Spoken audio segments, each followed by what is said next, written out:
अस्सलामुअलैकुम। क्या आप सेकेंड ईयर बायोलॉजी चैप्टर 1 एक ही वीडियो में मुकम्मल करना चाहते हैं? तो आज की ये वन शॉट क्लास आपके लिए है। इस एक लेक्चर में हम पूरा chapter according to text line by line आसान उर्दू में और डायग्राम्स के ज़रिए पढ़ेंगे। अगर आपने ये लेक्चर आखिर तक देख लिया तो आपको इस चैप्टर के लिए अलग अलग वीडियोस की ज़रूरत नहीं पड़ेगी। तो अभी से अपनी नोटबुक निकालें, पेन हाथ में लें और ये वीडियो आखिर तक ज़रूर देखें। आखिर में तेज़ रफ्तारी से इंशाअल्लाह ताला मैं आपको मुकम्मल रिवीजन भी ज़रूर करवाऊंगा। तो चलिए आज हम अपना चैप्टर शुरू करते हैं और हमारे चैप्टर का नाम है thermo regulation and osmo regulation. सबसे हम पहले ये देखेंगे कि होम्योस्टेसिस किसे कहते हैं। कहता है होम्योस्टेसिस जो होता है it is a vital process. ये एक बहुत अहम प्रोसेस होता है। कहते हैं ये होता कौन सा प्रोसेस है? Living organism maintain a stable internal environment despite changes in the external environment.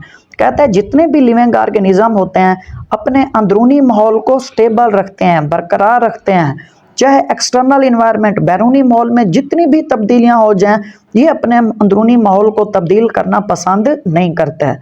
वैसे तो आजकल जो नौजवान है वो तब्दीली पसंद करते हैं, लेकिन बच्चों याद रखें ये जो हमारी बॉडी होती है ये अपने अंदर तब्दीली बिल्कुल भी पसंद नहीं करते। आगे में क्या कहता है? कहता है it has wide range of mechanism. कहता है होम्योस्टेसिस को मेंटेन करने के लिए, वाटर को मेंटेन करने के लिए, साल्ट को मेंटेन करने के लिए बहुत से मैकेनिज्म होते हैं। ये सारे मैकेनिज्म जो होती हैं इकट्ठे काम कर रहे होते हैं ताकि हमारी बॉडी का जो अंदरूनी माहौल है वो मेंटेन रहे। आगे में कहता है इसके अंदर इंपॉर्टेंट प्रोसेस होम्योस्टेसिस को कौन से प्रोसेस जो है मेंटेन रखते हैं, वो टोटल 3 प्रोसेस होते हैं। ये 3 प्रोसेस कौन से होते हैं? पहले नंबर पर हमारे पास होता है थर्मो रेगुलेशन, दूसरे नंबर पर होता है ओस्मो रेगुलेशन और तीसरे नंबर पर होता है एक्सक्रीशन। अब थर्मो रेगुलेशन क्या होता है? थर्मो जैसे हम थर्मामीटर के जरिए अपना टेम्परेचर चेक करते हैं कि बुखार तो नहीं है, तो थर्मो रेगुलेशन का मतलब है इस चीज़ में किस चीज़ को मेंटेन किया जाता है, इसमें मेंटेन किया जाएगा टेम्परेचर को। ओस्मो रेगुलेशन में किस चीज़ को मेंटेन किया जाएगा? ओस्मो रेगुलेशन में 2 चीज़ों को मेंटेन किया जाएगा। पहले नंबर पर मेंटेन किया जाएगा वाटर को और दूसरे नंबर पर मेंटेन किया जाता है साल्ट्स को। और तीसरे नंबर पर हमारे पास है एक्सक्रीशन, यानी कि जो भी चीज़ इजाफी होगी हमारी बॉडी जो है उसे एक्सक्रीशन के जरिए बाहर खारिज कर देगी। नेक्स्ट हमारे पास है मैकेनिज्म ऑफ होम्योस्टेसिस। होम्योस्टेसिस का मैकेनिज्म किस तरह होता है? कहता है होम्योस्टेसिस को मैकेनिज्म को कंट्रोल करने के लिए टोटल 3 स्टेप्स होते हैं बच्चों। ये 3 स्टेप कौन से होते हैं? पहले नंबर पर हमारे पास है रिसेप्टर्स, दूसरे पास है नंबर पर है कंट्रोल सेंटर और तीसरे नंबर पर हमारे पास है इफेक्टर। अब रिसेप्टर क्या होते हैं गौर से देखें। कहते हैं these are the specialised structure. जो रिसेप्टर होती है मखसूस स्ट्रक्चर्स होती हैं। कहता है that detect change in internal और एक्सटर्नल इन्वायरमेंट। कहते हैं ये ऐसी स्ट्रक्चर्स होती हैं जो अंदरूनी तब्दीली को और बैरूनी माहौल की तब्दीली को ये फ़ौरन महसूस कर लेती हैं, ये फ़ौरन डिटेक्ट कर लेती हैं। कोई भी ऐसी स्ट्रक्चर जो कोई भी तब्दीली को महसूस कर सके, दैट कैन डिटेक्ट चेंज, जो तब्दीली को महसूस करे उस स्ट्रक्चर को हम नाम देते हैं रिसेप्टर्स का।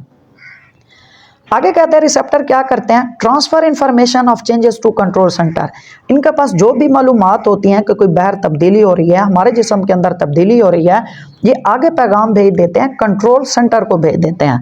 जिस तरह हमारे पास यहाँ पर एक एग्जांपल है, कहते हैं हमारी स्किन में जो है रिसेप्टर मौजूद होते हैं, रिसेप्टर सेल मौजूद होते हैं। ये रिसेप्टर सेल किस चीज़ को डिटेक्ट करते हैं? ये रिसेप्टर सेल जो होते हैं टेम्परेचर को डिटेक्ट करते हैं। और दूसरे नंबर पर ब्लड वेसल, खून की नालियों के अंदर भी ये रिसेप्टर मौजूद होते हैं। ये रिसेप्टर ब्लड वेसल के अंदर किस चीज़ को डिटेक्ट करते हैं? ये ब्लड प्रेशर को डिटेक्ट करते हैं। आगे कहते हैं इनके पास जितनी भी इंफॉर्मेशन होती है ये उस इंफॉर्मेशन को आगे कंट्रोल सेंटर के पास भेज देते हैं। अब हम यहाँ पर पहले नंबर पर देखेंगे कि हमारे पास जो है भाई यहाँ पर कंट्रोल सेंटर कौन सा होता है। पहले हमने रिसेप्टर पढ़ लिया है, अब हम दूसरे नंबर पर जो है कंट्रोल सेंटर पढ़ेंगे। कंट्रोल सेंटर किस चीज़ को कहते हैं? कहता है जो कंट्रोल सेंटर होते हैं ये इंफॉर्मेशन रिसीव करते हैं रिसेप्टर से और इस इंफॉर्मेशन को ये प्रोसेस कर देते हैं, यानी कि आगे की तरफ भेज देते हैं। ये किसकी तरफ इंफॉर्मेशन भेजते हैं? ये इफेक्टर की तरफ इंफॉर्मेशन भेज देते हैं। कहते हैं ये जितने भी मैसेज होते हैं कंट्रोल सेंटर के पास, इंश्योर ये यकीनी बनाते हैं that internal environment remains with narrow range of set point. कहता है जो बॉडी का अंदरूनी माहौल हो वो नैरो रेंज के अंदर ही रहे, यानी कि सेट पॉइंट के अंदर है। सेट पॉइंट का मतलब यह है कि अगर हमारी बॉडी का जो ऑप्टिमम सेट पॉइंट टेम्परेचर है वो 37 है, तो हमारी बॉडी के अंदरूनी टेम्परेचर भी 37 होना चाहिए, उससे ज्यादा भी नहीं होना चाहिए और उससे कम भी नहीं होना चाहिए।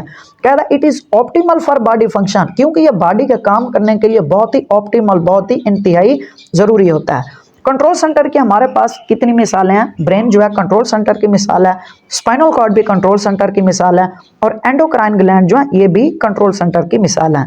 तीसरे नंबर पर जो हमारे पास यहाँ पर स्टेप आता है मैकेनिज्म ऑफ होम्योस्टेसिस का, वो होता है इफेक्टर्स। अब इफेक्टर कौन से होते हैं? कहते हैं ये ऐसे बॉडी पार्ट्स होते हैं जो कब रिस्पांस शो करते हैं, विच रिस्पांस, ये तब रिस्पांस शो करते हैं when receive message from the control centre, जब ये कंट्रोल सेंटर से मैसेज हासिल करते हैं तब ये अपना रिस्पांस करना, शो करना, ज़ाहिर कर देते हैं। इसे हम नाम देते हैं इफेक्टर का। इफेक्टर की हमारे पास जो है दो एग्जांपल्स होती हैं। पहले नंबर पर होती है मसल्स और दूसरे नंबर पर हमारे पास होती है ग्लैंड्स होते हैं। कहता है मसल किस तरह रिस्पांस शो करते हैं? दे रिस्पांस बाई कंट्रैक्टिंग, मसल जो होते हैं कंट्रैक्ट करके, हरकत करके अपना रिस्पांस शो करते हैं। और ग्लैंड किस तरह रिस्पांस शो करते हैं? कहते हैं रिलीज सेक्रीशन, ये अपनी सेक्रीशन खारिज करते हैं, यानी हार्मोन खारिज करते हैं, हार्मोन्स के जरिए अपना रिस्पांस शो करते हैं।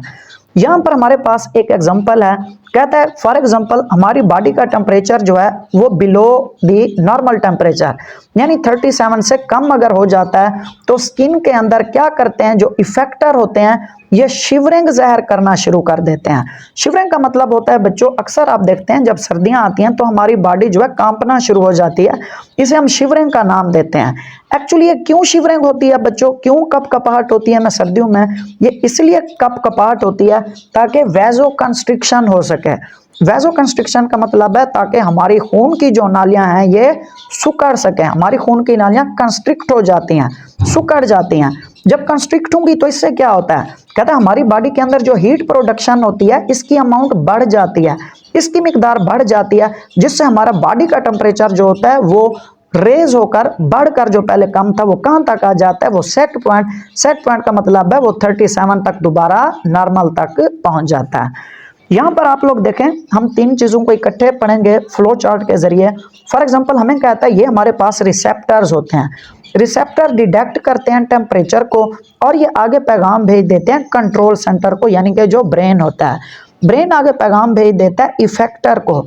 इफेक्टर हमारे पास यहाँ पर मसल और ग्लैंड होते हैं, मसल्स के अंदर शिवरिंग होती है और दोबारा जो इंटरनल कंडीशन होती है वो दोबारा टेम्परेचर यानी कि 37 डिग्री सेंटीग्रेड तक बढ़कर नॉर्मल हो जाता है।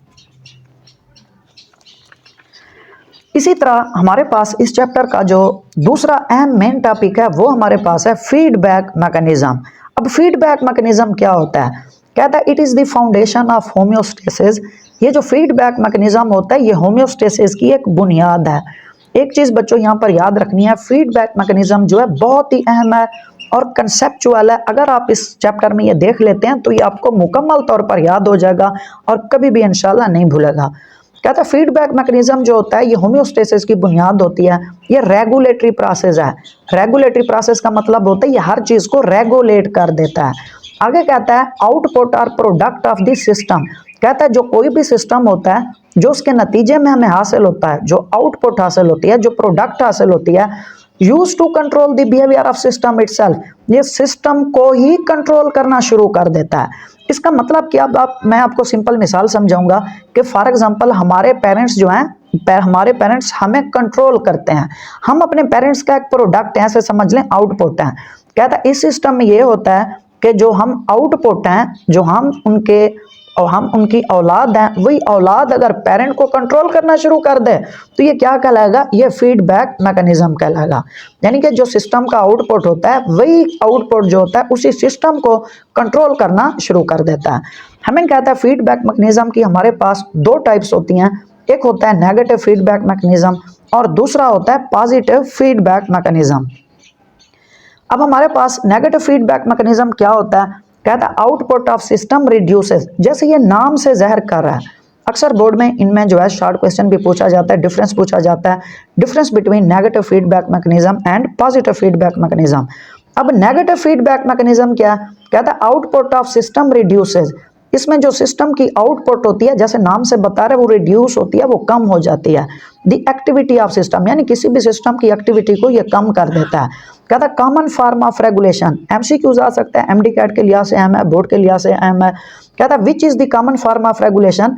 Negative feedback is the common form of regulation, यानी कि जो ज्यादा अकर होता है वो नेगेटिव फीडबैक मैकेनिज्म होता है। यहाँ पर हमारे पास एक एग्जांपल है, कहता है रेगुलेशन ऑफ बॉडी टेम्परेचर, जो बॉडी टेम्परेचर हमारा रेगुलेट होता है, ग्लूकोज लेवल जो हमारा मेंटेन होता है, और हार्मोन जो सेक्रेशन होते हैं, वो किसकी मिसाल है? वो नेगेटिव फीडबैक की मिसाल है। अब हमें यहाँ पर जो है एक एग्जांपल के जरिए नेगेटिव फीडबैक को समझाया गया, बहुत ही आसान। कहता है अगर हमारी बॉडी का टेम्परेचर जो है वो 37 डिग्री सेंटीग्रेड से बढ़ जाए, रेज हो जाए, तब क्या होता है? कहता है हमारे ब्रेन के अंदर थर्मो रिसेप्टर मौजूद होते हैं, यानी इस टेम्परेचर को डिटेक्ट करते हैं। ये टेम्परेचर को डिटेक्ट करके किसके पास भेज देते हैं? ये कंट्रोल सेंटर के पास भेज देते हैं। और हमारा जो कंट्रोल सेंटर होता है, ये आगे इन्फॉर्मेशन किसके पास भेज देता है? ये इफेक्टर्स के पास भेज देता है। अब इफेक्टर के पास जो होते हैं मसल्स होते हैं, यानी कि ये मसल्स क्या करेंगे, इफेक्टर क्या करेंगे? स्वेट ग्लैंड, यानी ऐसे ग्लैंड खारिज करेंगे जो स्वेट खारिज करना शुरू कर देते हैं, पसीना खारिज करना शुरू कर देते हैं। आप बच्चों को पता है कि जब पसीना खारिज होता है, परस्पिरेशन यानी पसीना खारिज होता है, तो उसके जरिए हमें ठंडक महसूस होती है। जब ठंडक महसूस होती है, जो पहले हमारी बॉडी का टेम्परेचर ज्यादा हो गया था, अब वो टेम्परेचर लोअर यानी कि कम होकर दोबारा 37 तक क्या हो जाता है? नॉर्मल हो जाता है। कहता है एज ए रिजल्ट, नतीजे के तौर पर अब जब टेम्परेचर कम हो गया, नॉर्मल पर आ गया, कहता है thermoreceptor stop sending message to the control centre. अब ये कंट्रोल सेंटर को मैसेज भेजना बंद कर देते हैं, क्योंकि इनका जो मेन काम था उन्होंने वो मेन काम कर लिया। कहता है अब इस हालत में क्या होता है? कहता है हीट जो होती है वो बॉडी टेम्परेचर को क्या कर देती है बच्चों? वो बॉडी टेम्परेचर को बढ़ा देती है। जब बॉडी टेम्परेचर बढ़ता है तो फिर क्या होता है? थर्मो रिसेप्टर जो होते हैं इस टेम्परेचर को डिटेक्ट कर देते हैं। थर्मो रिसेप्टर से आगे क्या होते हैं? जो थर्मो रेगुलेटर होते हैं वो स्वेट ग्लैंड खारिज करते हैं, और जो स्वेट ग्लैंड होते हैं हमारी बॉडी टेम्परेचर को कम करके नॉर्मल कर देते हैं। ये जो पूरा स्टेप था, ये मैंने फ्लो चार्ट के जरिए भी आप बच्चों को समझा दिया। आई होप सो ये जो अभी तक आप बच्चों ने पढ़ा है, ये आप बच्चों को, मुझे पूरी उम्मीद है कि ये फौरन समझ आ गया होगा। अगर समझ आ गया है तो हमारी हौसला अफजाई के लिए, अगर अभी तक आपने चैनल को सब्सक्राइब नहीं किया तो चैनल को ज़रूर सब्सक्राइब करें। चलें आगे, अगला हम देखते हैं इसका कौन सा स्टेप होता है। अगला होता है पॉजिटिव फीडबैक मैकेनिज्म, यानी जो दूसरी टाइप होती है फीडबैक मैकेनिज्म की, वो होती है पॉजिटिव फीडबैक मैकेनिज्म। अब ये उसके उलट है। देखें, वो नेगेटिव था, वो किसी भी सिस्टम की एक्टिविटी को कम कर रहा था। ये पॉजिटिव है, भाई किसी भी सिस्टम की एक्टिविटी को यानी कि उसके आउटपुट को ये क्या कर देता है?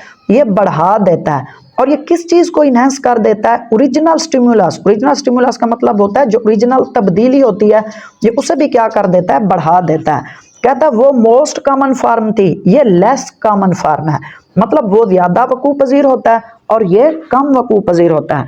कहते हैं ये जो हमारे पास पॉजिटिव फीडबैक मैकेनिज्म है, ऑफन हैपेंस, ये कभी कभी होता है। कब होता है? When require rapid and significant changes, जब बहुत कोई तेजी से तब्दीली की जरूरत हो और किसी अहम तब्दीली की जरूरत हो, तब कौन सा मैकेनिज्म होता है? तब पॉजिटिव फीडबैक मैकेनिज्म होता है। अब ये इमरजेंसी में क्या होता है? कहते हैं जैसे इमरजेंसी में ब्लड क्लॉटिंग, यानी कि जब खुदा ना खास्ता कोई एक्सीडेंट होता है, ब्लड जो है वो ज़ाय हो रहा होता है, तब ब्लड क्लॉटिंग फैक्टर बनता है ताकि ब्लड वेस्ट होना बंद हो जाए। जैसे labour pain and child birth, कहते हैं जब चाइल्ड बर्थ बच्चे की पैदाइश होने वाली होती है तब लेबर पेन होता है, तब भी हमारा कौन सा मैकेनिज्म काम करता है? तब पॉजिटिव फीडबैक मैकेनिज्म काम करता है। इसी तरह हमारे पास पॉजिटिव फीडबैक मैकेनिज्म की एक बहुत ही अहम एग्जांपल, इस एग्जांपल को देखने के बाद ये आपको वैसे ही सारा याद हो जाएगा इंशाल्लाह। कहता है जब चाइल्ड बर्थ होती है, किसी भी बेबी की पैदाइश होती है, जो यूट्रस होती है, यूट्रस का मतलब जो बच्चादानी होती है, वो कंट्रैक्ट हो जाती है। जब यूट्रस कंट्रैक्ट होती है तो ये पैगाम भेजती है कंट्रोल सेंटर को। अब यहाँ पर कंट्रोल सेंटर क्या करता है? कंट्रोल सेंटर जो होता है ये पैगाम भेज देता है पिट्यूटरी ग्लैंड को, ये पैगाम भेज देता है। अब पिट्यूटरी ग्लैंड क्या करती है? ये आगे पैगाम भेजती है और ऑक्सीटोसिन खारिज करती है, यानी कि जो पिट्यूटरी ग्लैंड होती है ऑक्सीटोसिन खारिज करती है। कहता है ऑक्सीटोसिन एक ऐसा हार्मोन होता है जो यूट्रस की कंट्रैक्शन को बढ़ा देता है। जब यूट्रस की कंट्रैक्शन को ये बढ़ा देगा तो तब क्या पैगाम ये जाएगा हाइपोथैलेमस के पास। हाइपोथैलेमस मजीद ऑक्सीटोसिन खारिज करना शुरू कर देगा और ये दोबारा किसकी तरफ जाएगा, ये तब तक प्रोसेस जारी रहेगा जब तक बर्थ मुकम्मल नहीं हो जाती। अब अगर हम देखें तो ये ओरिजिनल स्टिमुलस है जो चाइल्ड बर्थ का है, तो इस ओरिजिनल स्टिमुलस को कौन कंट्रोल कर रहा होता है, ये पॉजिटिव फीडबैक मैकेनिज्म जो होता है कंट्रोल कर रहा होता है। अब इसी पॉजिटिव फीडबैक मैकेनिज्म को जो हम है फ्लो चार्ट के जरिए समझेंगे ताकि आप बच्चों के लिए मजीद आसान हो जाए। कहता है होता क्या है, चाइल्ड बर्थ के दौरान स्ट्रेचिंग, जो फीटस होता है उसके अंदर स्ट्रेचिंग होती है, एक खिंचाव पैदा होती है। इससे क्या होता है, कहता है यूट्रस की जो कंट्रैक्शन होती है वो बढ़ जाती है। जब यूट्रस की कंट्रैक्शन बढ़ जाती है, कहता है यूट्रस की वाल के अंदर जो रिसेप्टर होते हैं ये पैगाम भेज देते हैं हाइपोथैलेमस को। अब यहाँ पर हाइपोथैलेमस जो होता है ये कंट्रोल सेंटर का काम कर रहा होता है। आगे कंट्रोल सेंटर जो है पैगाम भेजता है पिट्यूटरी ग्लैंड को। यहाँ पर पिट्यूटरी ग्लैंड जो है ये इफेक्टर का काम कर रहे होते हैं और रिस्पांस के तौर पर पिट्यूटरी ग्लैंड ऑक्सीटोसिन हार्मोन को खारिज करते हैं। अब यहाँ पर ऑक्सीटोसिन हार्मोन क्या करता है, ये यूट्रस की कंट्रैक्शन को बढ़ा देता है। जब यूट्रस की कंट्रैक्शन को बढ़ा देता है तब ये पॉजिटिव फीडबैक मैकेनिज्म कहलाता है। कहता है ये मजीद ऑक्सीटोसिन खारिज होता है और जब तक बेबी की बर्थ नहीं हो जाती तो ये अमल रिपीट होता रहता है। आगे में कहता है जो पॉजिटिव फीडबैक होता है ये वैसे ही जो ओरिजिनल स्टिमुलस होता है एक्चुअली ये सब उसी को कंट्रोल कर रहा होता है, और जो नेगेटिव फीडबैक मैकेनिज्म होता है वो सिर्फ और सिर्फ किसको कंट्रोल कर रहा होता है, नेगेटिव फीडबैक मैकेनिज्म होता है वो अलग स्टेप्स को कंट्रोल कर रहा होता है और पॉजिटिव फीड मैकेनिज्म अलग चीज़ों को कंट्रोल कर रहा होता है। जो पॉजिटिव था वो किसी भी सिस्टम की एक्टिविटी को बढ़ाकर नॉर्मल कर रहा था और जो नेगेटिव फीडबैक मैकेनिज्म था वो किसी भी एक्टिविटी को कम करके नॉर्मल कर रहा था। अब जो हमारे पास इस चैप्टर का अगला मेन टॉपिक है वो है ओस्मो रेगुलेशन। अब ओस्मो रेगुलेशन किसे कहते हैं यहाँ पर थोड़ा सा पहले समझ लें। ओस्मो रेगुलेशन में दो चीज़ों को मेंटेन किया जाता है। पहले नंबर पर बॉडी के अंदर वाटर को मेंटेन किया जाता है और दूसरे नंबर पर बॉडी के अंदर सोल्यूट्स को मेंटेन किया जाता है। कहता है the maintenance of the balance of water and solute in the body fluid, यानी हमारे जिस्म के अंदर पानी की मिकदार को मेंटेन करना और सोल्यूट नमकियात की मिकदार को मेंटेन करना, ये क्या कहलाता है, ये ओस्मो रेगुलेशन कहलाता है। कहता है ओस्मो रेगुलेशन ये यकीनी बनाता है कि हमारी बॉडी के अंदर जो फ्लूइड होता है ना तो वो बिल्कुल डाइल्यूट हो जाए, डाइल्यूट का मतलब बिल्कुल जो है पतला ना हो जाए, और ना ही टू कंसंट्रेटेड और ना ही बहुत ज़्यादा गाढ़ा हो जाए। आगे कहता है जो ओस्मो रेगुलेशन होता है it is essential for many process, ये बहुत से अमल के लिए बहुत ज़्यादा ज़रूरी होता है। जैसे ब्लड प्रेशर हो गया, जैसे हमारी बॉडी के ऑर्गन फंक्शन कर रहे होते हैं उनके लिए लाजमी होता है, और मेटाबॉलिज्म रेगुलेशन के लिए भी ये बहुत ज़्यादा अहम होता है। हमें कहता है ओस्मो रेगुलेशन की दो टाइप्स होती हैं, बहुत अहम शॉर्ट क्वेश्चन, इंतहाई अहम। डिफरेंस पूछा जाता है, difference between osmo कन्फर्मर and osmo regulator. दो टाइप्स इसकी कौन सी होती हैं बच्चों, दो टाइप्स जो इसकी होती हैं, पहले नंबर पर होता है ओस्मो कन्फर्मर और दूसरे नंबर पर होता है ओस्मो रेगुलेटर। अब हम देखेंगे कि ओस्मो कन्फर्मर कौन से जानदार होते हैं। कहते हैं एनिमल्स ये ऐसे जानदार होते हैं which allow osmotic concentration of their body fluids to match their environment. कहता है ये ऐसे जानदार होते हैं जो अपनी बॉडी के अंदर फ्लूइड को ये इजाज़त देते हैं ताकि वो बाहर के माहौल के साथ वो मैच कर जाएं, यानी जैसे बाहर का माहौल हो जाए इजाज़त देते हैं उनके जिस्म का माहौल भी उसी तरह ही किसके मुताबिक तब्दील हो जाए, वो इन्वायरमेंट के मुताबिक तब्दील हो जाए। उन जानदारों को हम नाम देते हैं ओस्मो कन्फर्मर। कहता है can not maintain concentration of water and solute. कहता है ये अपने बॉडी के अंदर वाटर और नमकियात की मिकदार को मेंटेन नहीं कर सकते। Their concentration changes with the changes in the surrounding. जैसे कहता है इर्द गिर्द में तब्दीली आएगी इनकी बॉडी के अंदर भी वैसे ही तब्दीली आना शुरू हो जाएगी। कहता है आगे remain isotonic to the environment. अब ये बहुत अहम एमसीक्यू आ सकता है। कहता है जो ओस्मो कन्फर्मर होते हैं ये अपने माहौल के लिहाज से क्या होते हैं, ये अपने माहौल के लिहाज से आइसोटोनिक होते हैं। आइसोटोनिक इसलिए कहते हैं क्योंकि जैसे बाहर का माहौल तब्दील होगा ये वैसे तब्दील हो जाएंगे, इसलिए ये आइसोटोनिक होते हैं। आगे कहता है स्टेबल सोल्यूट कंसंट्रेशन, और ये अपनी बॉडी के अंदर क्या करने की कोशिश करते हैं, सोल्यूट की कंसंट्रेशन को ये स्टेबल रखने की कोशिश करते हैं। यहाँ पर हमारे पास एग्जांपल है ओस्मो कन्फर्मर की। कहता है ऑल मैराइन इनवर्टिब्रेट, जितने भी समुद्रों में रहने वाले इनवर्टिब्रेट, इनवर्टिब्रेट का मतलब जो बगैर रीढ़ की हड्डी वाले जानदार होते हैं, सम फ्रेश वाटर और कुछ ताज़ा पानियों में रहने वाले भी जानदार होते हैं, एंड मैरीन इनवर्टिब्रेट, और कहता है बच्चों जो मैरीन वर्टिब्रेट होते हैं वो भी इनकी मिसाल हैं। वर्टिब्रेट माजरत यहाँ पर इनवर्टिब्रेट नहीं है, यहाँ पर वर्टिब्रेट है। मैरीन वर्टिब्रेट यानी कि जो बड़ी रीढ़ की हड्डी वाले जानदार होते हैं वो भी इसमें शामिल हैं। उनकी मिसालें क्या हैं? हैग फिश है, शार्क फिश है और रे फिशेज जो हैं वो ओस्मोकन्फर्मर्स की मिसालें हैं। आगे में कहता है ओस्मोरेगुलेटर्स कौन से जानदार होते हैं? कहता है ओस्मोरेगुलेटर ऐसे जानदार होते हैं that regulate the concentration of water and salt in body fluid. अब ये नाम से बता रहा है रेगुलेटर, कहता है ये ऐसे जानदार होते हैं जो पानी और नमकियात की मिकदार को अपनी बॉडी के अंदर रेगुलेट कर सकते हैं, यानी मेंटेन कर सकते हैं, उन्हें हम नाम देते हैं ओस्मोरेगुलेटर का। कहता है maintain constant internal concentration despite change in the environment. कहता है चाहे बैरूनी माहौल में जो भी तब्दीली हो जाए लेकिन ये अपने अंदरूनी माहौल के अंदर तब्दीली को पसंद नहीं करने देते, इंटरनल चेंजेस ये नहीं होने देते हैं, यानी ये उसके उलट है। आगे कहता है वेरियस मैकेनिज्म फॉर द ओस्मोरेगुलेशन। कहता है ओस्मोरेगुलेशन के लिए बहुत से मैकेनिज्म होते हैं, जैसे एक्टिव साल्ट ट्रांसपोर्ट है, जैसे एक्यूमुलेशन ऑफ साल्ट, साल्ट जो जमा होते हैं वो भी इसी का हिस्सा है। वाटर कंजर्वेशन और पानी का जो बचाव है वो भी किसका हिस्सा है? वो भी इसी का हिस्सा है ओस्मोरेगुलेशन का। इसकी एग्जांपल क्या है ओस्मोरेगुलेटर की? कहता है मोस्ट वर्टिब्रेट, अक्सर जो बड़े रीढ़ की हड्डी वाले जानदार होते हैं इन एक्वेटिक एंड ट्रिस्टल इन्वायरमेंट, ये कहाँ पर रह रहे होते हैं? जो पानी में रहते हैं, और खुश्की पर रहते हैं जो वर्टिब्रेट, वो किसकी मिसालें हैं? वो ओस्मोरेगुलेटर्स की मिसालें हैं। आगे हमारे पास एक लॉन्ग क्वेश्चन बोर्ड के लिहाज से और बहुत ही कंसेप्चुअल ये टॉपिक है, और ये टॉपिक है प्रॉब्लम्स एंड मेथड्स ऑफ ओस्मोरेगुलेशन, यानी ओस्मोरेगुलेशन के लिए प्रॉब्लम मसाइल क्या होते हैं, मेथड इनको हल करने के तरीके कौन से होते हैं, ये भी हम इसी में डिस्कस करेंगे। पहले नंबर पर हमें कहता है ओस्मोरेगुलेशन इन फ्रेश वाटर, जो ताज़ा पानी होता है उसमें ओस्मोरेगुलेशन किस तरह होती है? कहता है fresh water animals hypertonic to their environment, जो ताज़ा पानी में रहने वाले जानदार होते हैं अपने माहौल के लिहाज से वो हाइपरटोनिक होते हैं। अब मतलब क्या है इसका? कहता है इसका मतलब ये है कि सोल्यूट जो होता है वो ज़्यादा होता है उनके इर्द गिर्द के लिहाज से, यानी इर्द गिर्द पानी के अंदर सोल्यूट कम होता है और उनकी बॉडी के अंदर सोल्यूट नमकियात क्या होते हैं? ज़्यादा होते हैं। इस तरह क्या होगा? कहता है वाटर इंटर्स दी बॉडी, जो पानी होता है इनकी बॉडी के अंदर दाखिल हो जाता है। MCQ दिया, किस चीज़ के जरिए दाखिल होता है? प्रोसेस के जरिए, ओस्मोसिस के जरिए दाखिल होता है। और ये पानी किन स्ट्रक्चर के अंदर दाखिल होता है? गिल्स के जरिए दाखिल होता है। अब ये गिल्स कौन सी स्ट्रक्चर होती है? ये एक अहम अलग कंसेप्ट है। कहता है गिल्स याद रखना बच्चों, जो भी गिल स्ट्रक्चर आपके माइंड में आएगी, गिल जो होती हैं ऐसे जानदारों में होती हैं जो पानी में रहते हैं, और जो खुश्की पर रहते हैं जैसे इंसान वगैरह, उनके पास गिल्स नहीं होते बल्कि उनके पास लंग्स होते हैं।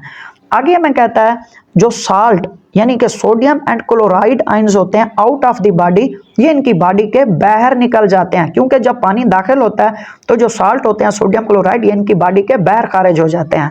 कहते हैं इन ओस्मोरेगुलेशन में they prevent water from entering the body, अब ये अपनी बॉडी के अंदर पानी दाखिल नहीं होने देते हैं, क्योंकि पानी पहले दाखिल हो चुका है, ज़्यादा हो चुका है। अब ये क्या करते हैं? एलिमिनेट एक्सेस वाटर, बल्कि इजाफी पानी को बाहर खारिज कर देते हैं।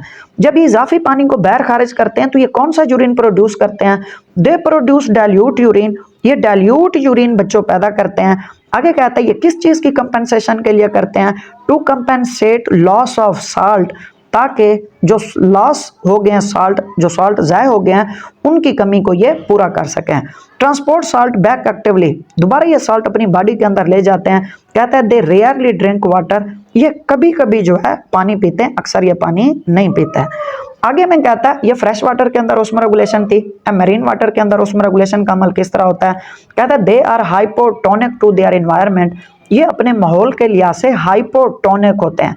अब एक चीज़ समझें, जो फ्रेश वाटर थे वो माहौल के लिहाज से हाइपरटोनिक थे, ये अपने माहौल के लिहाज से क्या होते हैं? हाइपोटोनिक होते हैं। मतलब क्या है? कहता है जो एक्सटर्नल वाटर होता है उसके पास सोल्यूट ज़्यादा होते हैं बैरूनी माहौल में इंटरनल टिश्यूज़ की निस्बत, यानी कि बैरूनी माहौल में क्या होते हैं? सोल्यूट जो होते हैं वो ज़्यादा होते हैं। अब क्या कहता है? वहाँ पर वाटर इंटर हुआ तो ये बिल्कुल उसके उलट है। अगर वो आप बच्चों को कंसेप्ट समझ आ गया तो ये आपको वैसे याद हो जाएगा। कहता है वाटर जो होता है वहाँ पर इंटर होता है, यहाँ पर वाटर लीव्स द बॉडी, ये बॉडी को लीव करता है। किस अमल के जरिए लीव करता है? वही सेम है, ओस्मोसिस के जरिए लीव करता है, और गिल्स और स्किन के थ्रू ये लीव होता है। आगे कहता है जो साल्ट होते हैं diffuse from the environment into the body बैरूनी मॉल से जो साल्ट होते हैं इनकी बॉडी के अंदर दाखिल हो जाते हैं और ये एक्सेस साल्ट किस तरह हासिल करते हैं? बाय ड्रिंकिंग सी वाटर, ये समंदर का पानी पीते हैं और इजाफी नमकियात अपनी बॉडी के अंदर ले जाते हैं।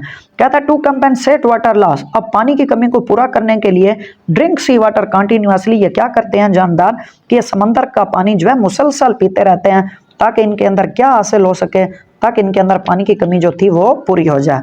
आगे क्या कहता है पानी की कमी को पूरा करने के लिए और ये कौन सा स्टेप करते हैं? कहता है कंजर्व वाटर, ये पानी को क्या करते हैं? पानी को महफूज करते हैं। यहाँ पर मतलब है ये कौन सा यूरिन प्रोड्यूस करते हैं? हमें कहता है ये प्रोड्यूस करते हैं यूरिन को कंसंट्रेटेड यूरिन, यानी ये गाढ़ा यूरिन पैदा करते हैं। जब गाढ़ा यूरिन पैदा होगा तो यूरिन के जरिए पानी बाहर कम से कम जाए होगा, इस तरह ये वाटर को कंजर्व करते हैं।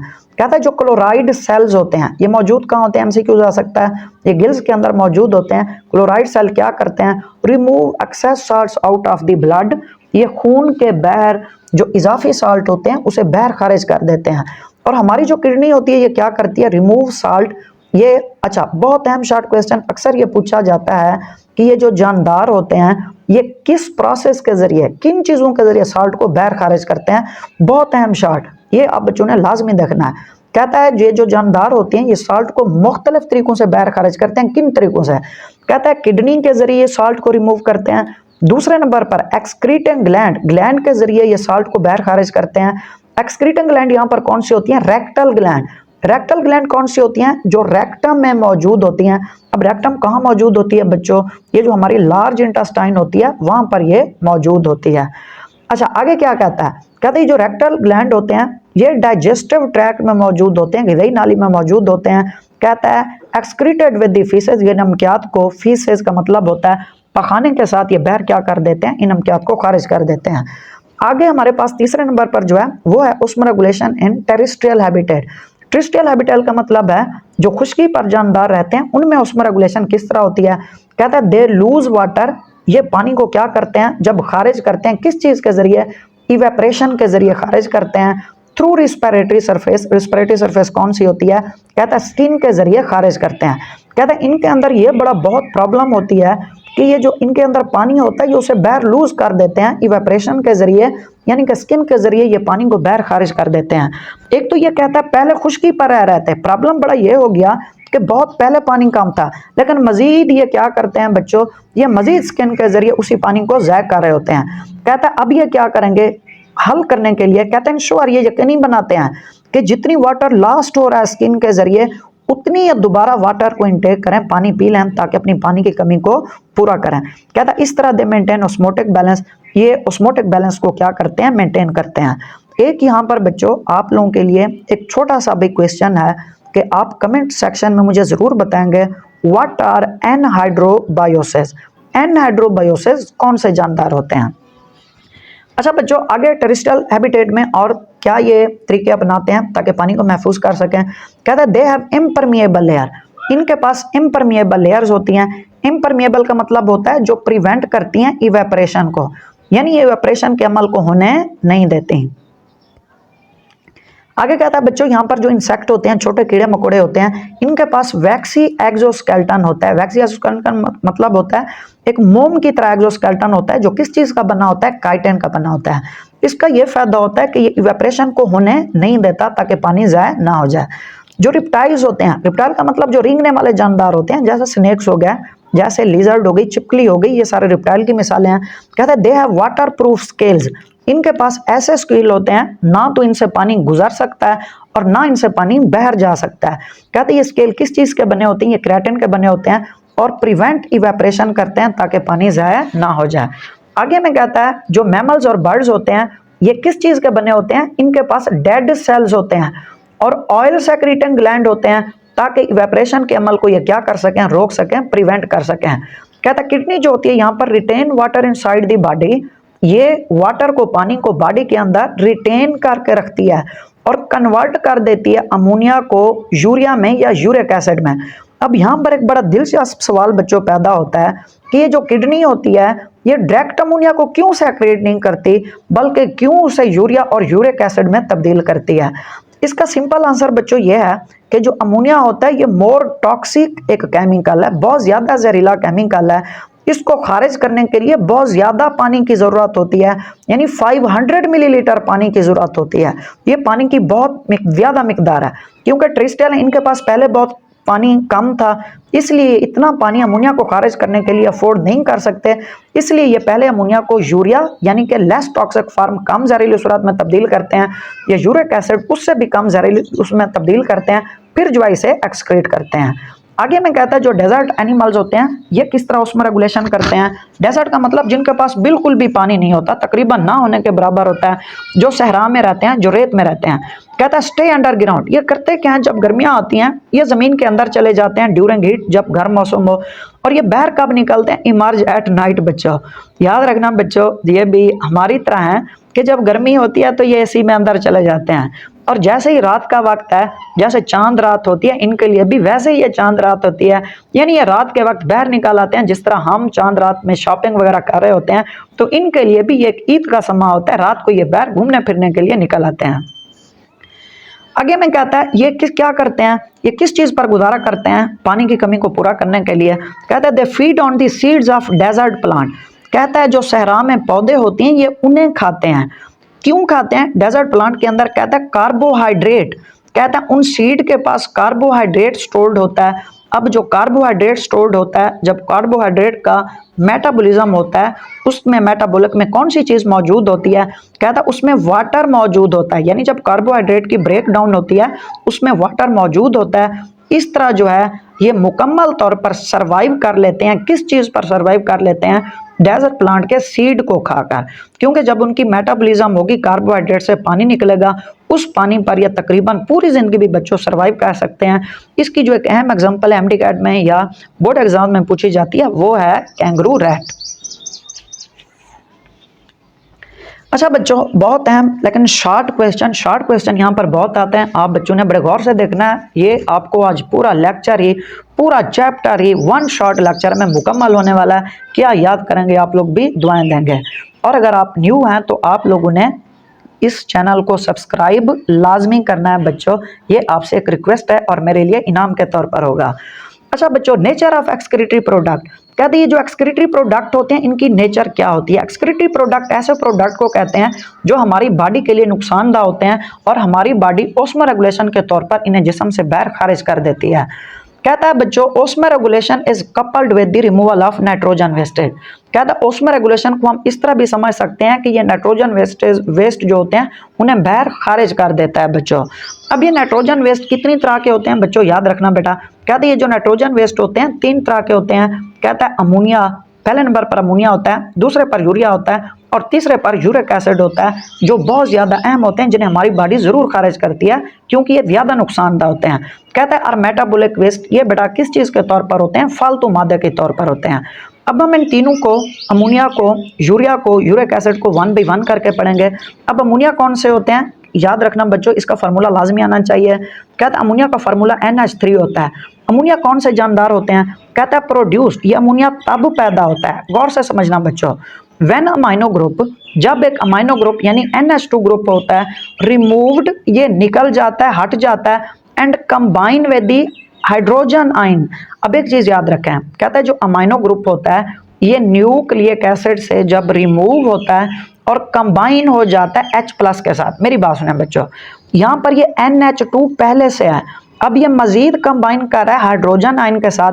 पहले 2 हाइड्रोजन थे, अब एक और हाइड्रोजन मिल जाएगा तो ये क्या बन जाएगा बच्चों, ये NH3 यानी कि अमोनिया बन जाएगा। और ये हाइड्रोजन आयन के साथ कहाँ मिलते हैं, MCQs आता है लीवर में, ये कंबाइन होते हैं। कहते हैं जो अमोनिया है ये हाईली टॉक्सिक, बहुत जहरीला होता है और इसे एक्सक्रीट करने के लिए बहुत अहम MCQs बच्चों। कहते हैं ये बहुत जहरीला होता है, इसे एक्सक्रीट किया जाता है। कहते हैं अमोनिया के 1 ग्राम को खारिज करने के लिए कितनी पानी की ज़रूरत होती है, 500 मिलीलीटर पानी की ज़रूरत होती है ताकि इसे नॉन टॉक्सिक लेवल यानी कि कम जहरीले लेवल पर लाया जा सके। कहता है बच्चों such plenty of water afford only fresh water animal. कहता है इतनी ज़्यादा पानी जो होता है ये सिर्फ और सिर्फ फ्रेश वाटर एनिमल्स ही इसे अफोर्ड कर सकते हैं।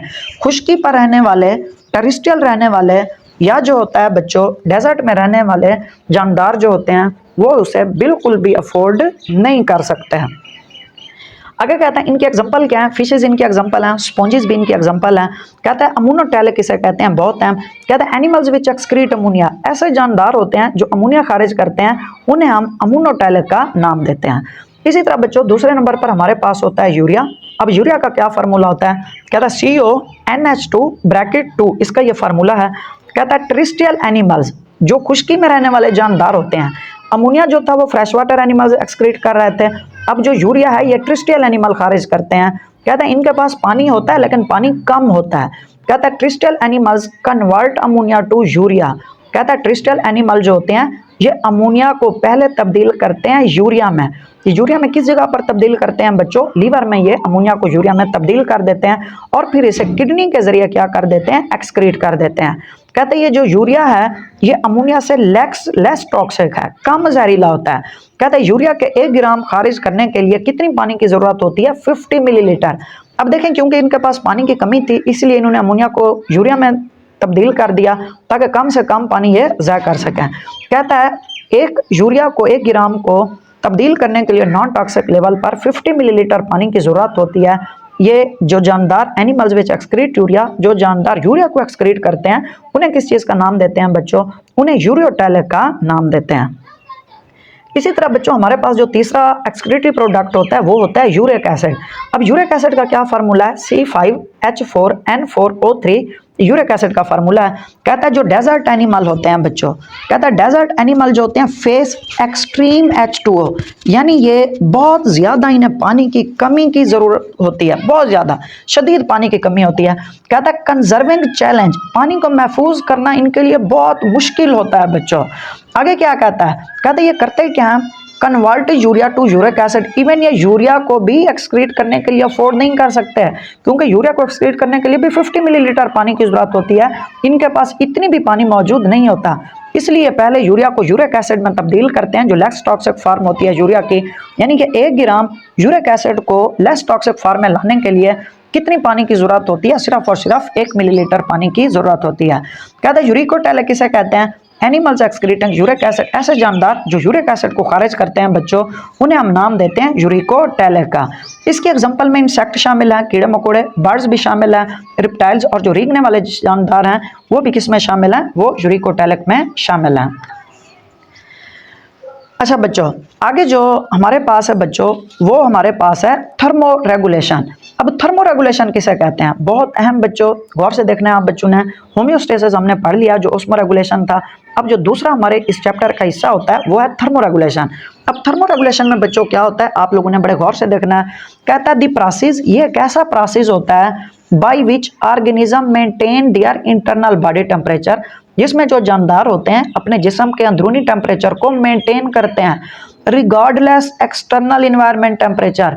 कहते हैं ये ऐसे जानदार, ऐसा अमल होता है चाहे बैरूनी माहौल जो भी हो, लेकिन ये जो जानदार होते हैं अपने अंदरूनी माहौल को तब्दील होने नहीं देते। कहता है याद रखना बच्चों जो इंजाइम होते हैं ये ऑप्टिमल टेम्परेचर, यानी कि हर इंजाइम का अपना मखसूस टेम्परेचर होता है, उस टेम्परेचर के ऊपर वर्क एफिशिएंटली ये बहुत अच्छे तरीके से काम करते हैं।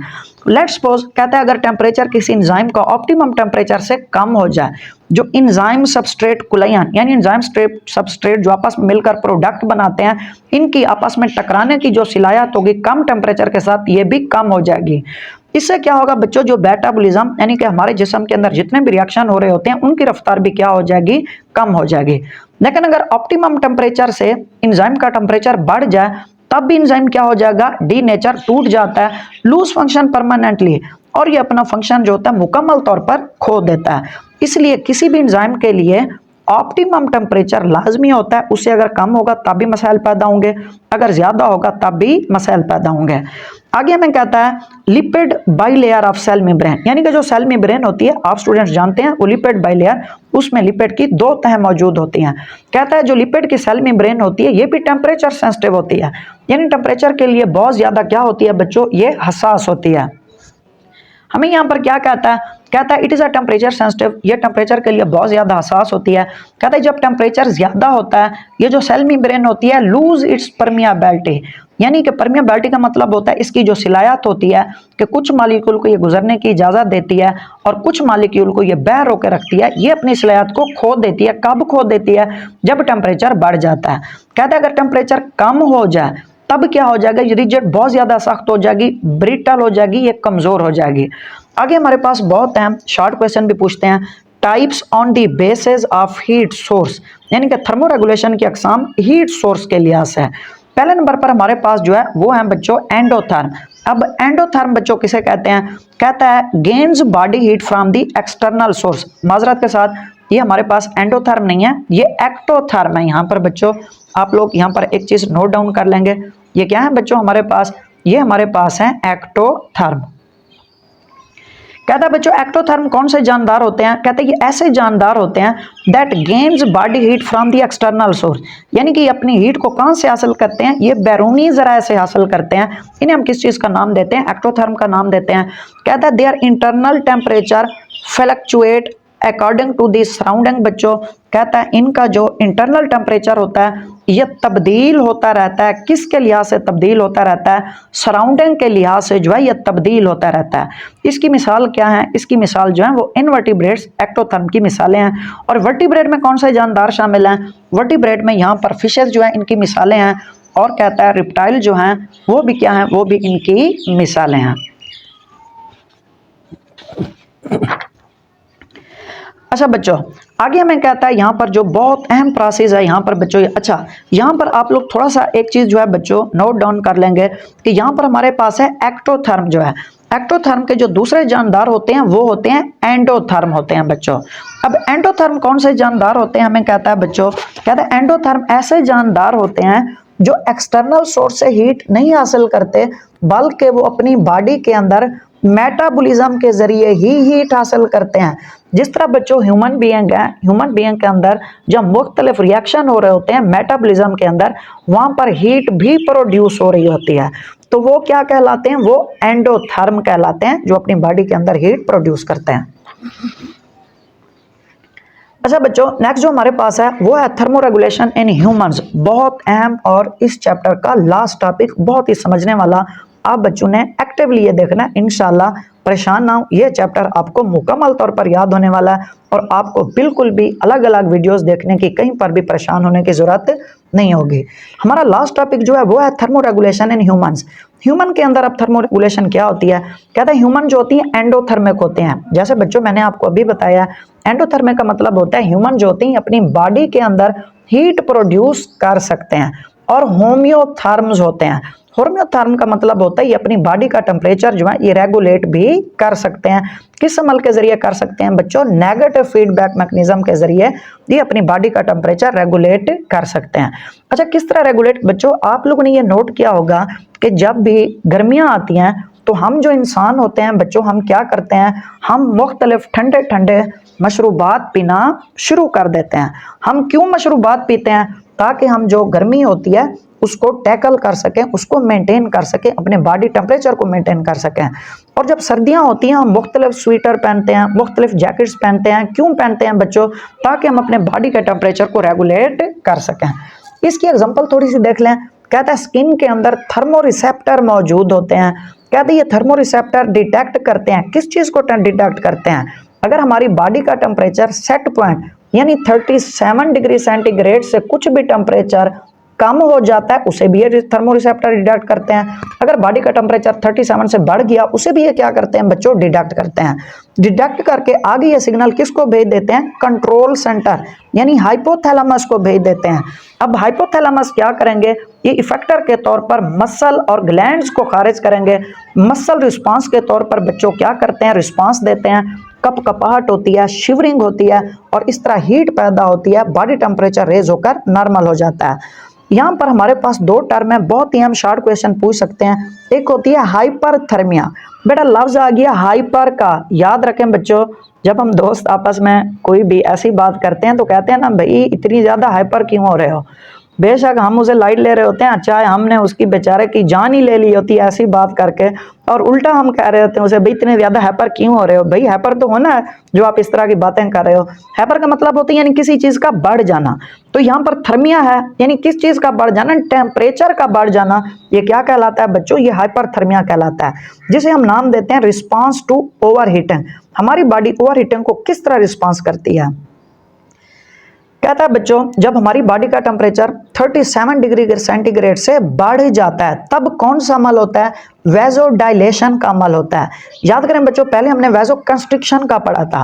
वेजो कंस्ट्रिक्शन का मतलब होता है हमारी खून की नालियां तंग हो जाती हैं, लेकिन यहाँ पर बॉडी का टेम्परेचर बढ़ गया 37 से तो हमारी खून की नालियां क्या हो जाती हैं, वेजोडाइलेशन। ये खून की नालियां जो होती हैं फूल जाती हैं, फैल जाती हैं। कहता है इससे क्या होगा, ब्लड कैपिलरीज एक्सपेंशन, जो खून की नालियां होती हैं इनके अंदर एक्सपेंशन, फैलाव पैदा होता है। जब फैलाव होता है तो जाहिर बात है वहां से मोर ब्लड फ्लो, ज्यादा ब्लड फ्लो, ब्लड वहां से खून जो होता है ज्यादा गुजरता है। इससे क्या होगा, कहता है मोर हीट रिमूव। इसका मतलब है यहाँ से ज्यादा हीट निकल रही होगी हमारी बॉडी से। किस सूरत में बच्चों निकल रही होती है, स्वेट, पसीने की सूरत में निकल रही होती है। और ये किस प्रोसेस के जरिए निकल रही होती है, इवेपरेशन। और हम जानते हैं इवेपरेशन काजेज कूलिंग। इवेपरेशन के नतीजे में क्या खारिज होती है बच्चों, कूलिंग इफेक्ट, हमें ठंडक महसूस होती है। अच्छा बच्चों इसी तरह कहता है जब ठंडक हमें महसूस होती है तब क्या होता है बच्चों, जो थायराइड ग्लैंड होते हैं ये कौन सा अब हार्मोन खारिज करेंगे, ये थायरॉक्सिन हार्मोन की सेक्रेशन को कम कर देंगे। इससे क्या होगा, एक्चुअली जो थायरॉक्सिन हार्मोन होता है ये हमारी बॉडी को मेटाबॉलिज्म को कंट्रोल कर रहा होता है। यानी जितनी ज्यादा थायरॉक्सिन ज्यादा पैदा होगा उतनी हीट ज्यादा पैदा होगी। अब ये थायरॉक्सिन कम पैदा हो रहा है, कहता है लोअर्स मेटाबॉलिक रेट, हमारी बॉडी के अंदर जितने भी रिएक्शन होते हैं वो कम हो जाते हैं। इस तरह क्या होता है, कहता है इंटरनल हीट रिड्यूस, जो हमारी बॉडी के अंदर अंदरूनी हीट होती है वो भी क्या होती है बच्चों, वो कम हो जाती है।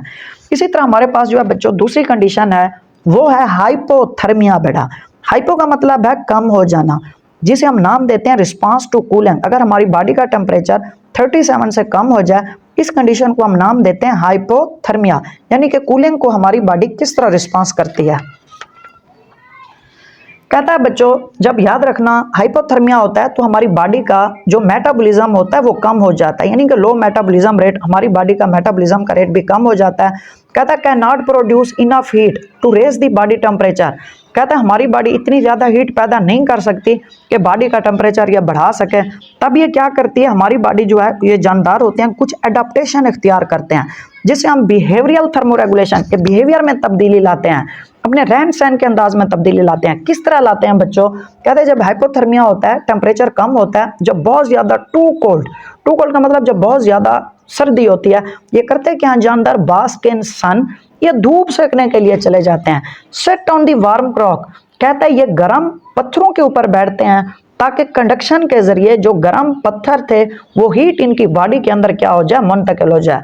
दूसरी सूरत ये होती है कि जब बहुत ज़्यादा गर्मी होती है या टू हॉट, बहुत गर्म मौसम होता है, ये क्या करते हैं बच्चों, सीक शेड, ये साय में चले जाते हैं। बरो इनटू द कूल अर्थ, ये ज़मीन के अंदर जहाँ ठंडी ज़मीन होती है वहाँ चले जाते हैं।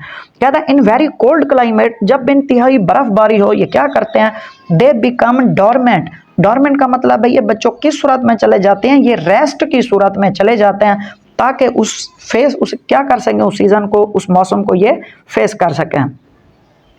अच्छा बच्चों दूसरे नंबर पर जो हमारे पास होते हैं वो होते हैं एंडोथर्म। बच्चों जैसे हमने पहले पढ़ा था, अब एंडोथर्म कौन से जानदार होते हैं, कहते हैं they generate body heat through internal metabolism. बहुत है, कहते हैं ये जो ऐसे जानदार होते हैं जो अपनी बॉडी हीट कहाँ पैदा करते हैं, इंटरनल मेटाबॉलिज्म यानी बॉडी के अंदर पैदा करते हैं। मेंटेन कांस्टेंट बॉडी टेम्परेचर, और ये अपनी बॉडी का टेम्परेचर कांस्टेंट एक जैसा रखते हैं।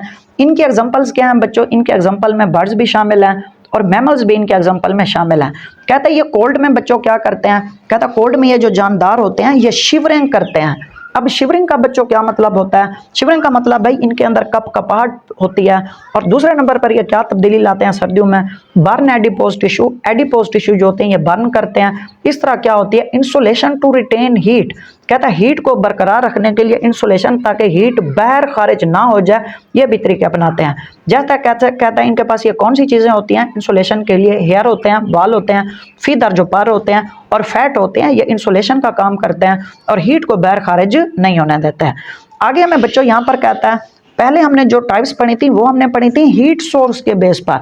अब हम थर्मोरेगुलेशन के टाइप्स पढ़ रहे हैं। On the base of thermoregulation के लिहाज से दो टाइप्स होती हैं इन जानदारों की। दो टाइप्स बच्चों कौन से होते हैं? यही अहम शॉर्ट क्वेश्चन बार बार बोर्ड में पूछा जाता है। एक होते हैं पुकिलोथर्म्स और दूसरे होते हैं बच्चों होम्योथर्म। अब पुकिलोथर्म बच्चों किन जानदारों को कहते हैं? कहते हैं unable to maintain body temperature in the narrow limit. कहते हैं ये ऐसे जानदार होते हैं जो अपने बॉडी की टेम्परेचर को नैरो लिमिट तक मेंटेन नहीं कर सकते। बच्चों याद रखना, जो जानदार मेंटेन नहीं कर सकते उन्हें हम नाम देते हैं पुकिलोथर्म्स का। दूसरे नंबर पर हमारे पास होते हैं होम्योथर्म। कहता है constant internal temperature regardless of environment, चाहे बैरूनी टेम्परेचर जो भी हो लेकिन ये अपनी बॉडी का अंदरूनी टेम्परेचर को मेंटेन रखते हैं। इन जानदारों को बच्चों हम किस चीज का नाम देते हैं? इन जानदारों को हम नाम देते हैं होम्योथर्म का नाम देते हैं। अच्छा बच्चों, इसी तरह हमारे पास जो है होता क्या है बच्चों? कहते हैं जब सर्दियां होती हैं वैजो कंस्ट्रिक्शन होती है बच्चों। वैजो कंस्ट्रिक्शन का मतलब क्या होता है? कहते हैं जब वैजो कंस्ट्रिक्शन खून की नालियां तंग हो जाती हैं बच्चों तब शिवरिंग का अमल होता है। शिवरिंग कहते हैं कपकपाहट महसूस होती है। जब शिवरिंग होगा तो बच्चों ब्लड फ्लो क्या हो जाती है? ये ब्लड फ्लो का मतलब जो खून का बहाव होता है ये कम हो जाता है। जब कम हो जाता है तो जाहिर बात है बच्चों क्या होगा? लेस हीट लॉस, जो हीट होती है वो कम से कम बाहर जाए होती है। कहते हैं ये जो शिवरिंग मसल होती है ये कौन कर रहा होता है? ये स्केलेटल मसल जब कंट्रैक्ट करते हैं तब वो क्या प्रोड्यूस करते हैं बच्चों? शिवरिंग प्रोड्यूस करते हैं। जब स्केलेटल मसल कंट्रैक्ट होंगे क्या चीज पैदा होती है बच्चों? हीट पैदा होती है।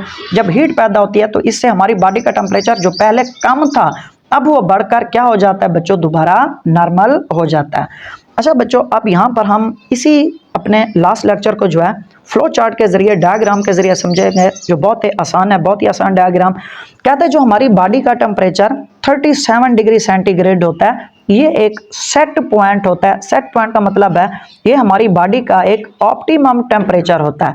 अब यहाँ पर हमारे पास जो है दो सूरतें हैं बच्चों। दो सूरतें कौन सी हैं बच्चों? याद रखना, एक हमारे पास है हाइपरथर्मिया। हाइपरथर्मिया का मतलब है जब हमारी बॉडी का टेम्परेचर रेज हो जाता है। कहता है बच्चों जब हमारी बॉडी का टेम्परेचर सेट पॉइंट यानी 37 डिग्री सेंटीग्रेड से रेज हो जाता है तब रिसेप्टर क्या करते हैं? इस टेम्परेचर को महसूस करते हैं और ये पैगाम किसको बच्चों भेज देते हैं? ये कंट्रोल सेंटर यानी ब्रेन को पैगाम भेज देते हैं। अब ब्रेन क्या करता है? ये ब्रेन इफेक्टर के पास पैगाम भेजता है। इफेक्टर नतीजे के तौर पर क्या खारिज करते हैं? वैसोडायलेशन यानी हमारी ब्लड कैपिलरीज जो होती हैं ये फैल जाती हैं। एंड स्वेटिंग, और क्या खारिज करते हैं? पसीना खारिज करते हैं। इससे क्या होगा कि जब पसीना खारिज होता है या वैसोडायलेशन होता है, जो बॉडी टेम्परेचर होता है बच्चों ये क्या हो जाता है? स्वेट पसीने के जरिए ये बॉडी टेम्परेचर कम हो जाता है क्योंकि हमें ठंडक महसूस होती है। इस तरह जो पहले बॉडी का टेम्परेचर ज्यादा था अब ये बॉडी का टेम्परेचर स्वेटिंग के जरिए कम होकर क्या हो जाता है बच्चों? दोबारा सेट पॉइंट यानी 37 डिग्री सेंटीग्रेड तक हो जाता है।